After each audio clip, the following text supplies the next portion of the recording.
गटरनि जी सफ़ाई कंदड़ अमलो केसिताईं साह बुसाट जण सबबि तड़पंदे मरंदो रहंदो। रिपोर्ट मंज़ूर कालरो।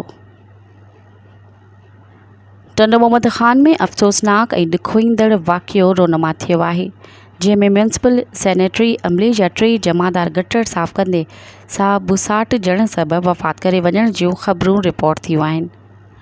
हिन वाक़े ते ख़ासि तौरु म्यूनिसिपल कमेटी टंडो मोहम्मद ख़ान जे महिनती जमादारनि जी मौत सबबि मज़दूरनि ऐं मुलाज़िमनि एहतिजाज कंदे धरणो हणी इंतिज़ामिया खे ॾोही करार ॾींदे जांच कराइण जो मुतालबो कयो आहे।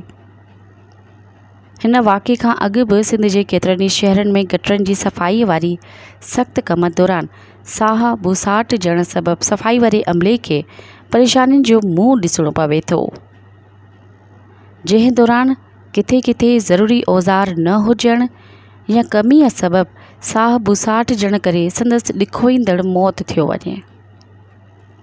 पर पोइ बि वास्तेदार खाते जे वज़ीर या सेक्रेटरी जिन हिन क़िस्म जे दर्द भरियन वाक़िअनि जी रोकथाम लाइ को ख़ासि बहितर इंतज़ाम न कया, जो अॼु टंडो मोहम्मद ख़ान में दर्दनि भरियो वाक़ियो रोनमा थी वियो।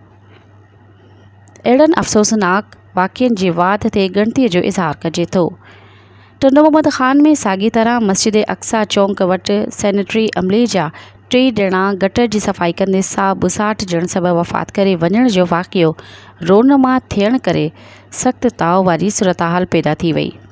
इन हवाले सां हुननि महिनती फ़र्ज़शनास जमादार मुलाज़िमनि जी मौत जी तहक़ीक़ात कराइणु घुरिजे।